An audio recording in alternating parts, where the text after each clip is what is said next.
আমাদের সফলতা ও ব্যর্থতা মানুষের হাতে নয়, আল্লাহর হাতে।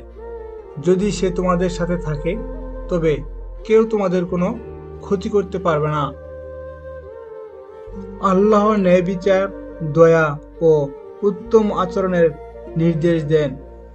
তিনি অন্যায়, অনৈতিকতা এবং নিপীড়নের নির্দেশ করেন। কোনো কিছুর জন্য আল্লাহকে হারানোর চেয়ে আল্লাহর জন্য সবকিছু হারানোই মূল্যবান।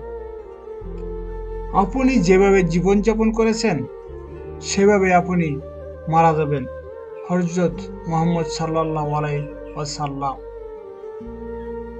কুরআন পড়ুন, এটি আপনাকে দেখাবে যে জীবন কত সহজ হতে পারে।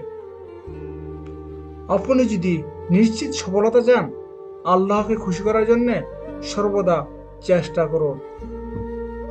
আমি কখনোই একা নই, আল্লাহ সবসময় আমার সাথে থাকেন। আর আল্লাহ যাকে পথ দেখান তাকে বিভ্রান্ত করার মতো কেউ নেই। আপনার সকল সমস্যার সমাধান কুরআন আপনাকে বলবে। দয়া করে কুরআন পড়ুন। আর যারা আল্লাহকে ভয় করে তিনি তাদের পথ সহজ করে দেবেন। আল্লাহর উপর ভরসা রাখুন, কিন্তু মানবজাতি বা অন্য কোনো সৃষ্টির উপর নয়।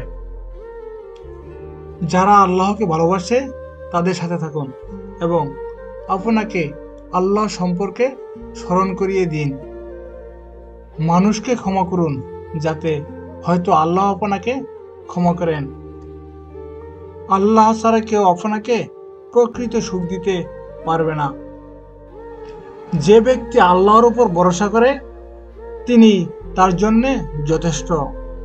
আল্লাহ সৎ কর্মশীলদের সাথে আছেন।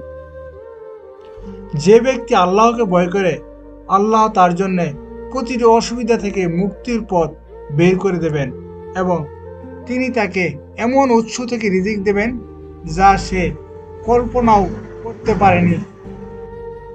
বাস্তব জীবন প্রার্থনাকে কঠিন করে, কিন্তু প্রার্থনা বাস্তব জীবনকে সহজ করে তোলে। আর যে আমার স্মরণ থেকে মুখ ফিরিয়ে নেবে তার জীবন হবে হতাশাগ্রস্ত। অন্যের কষ্ট দূর করার জন্য ব্যথা গ্রহণ করাই উদারতার আসল সারমর্ম।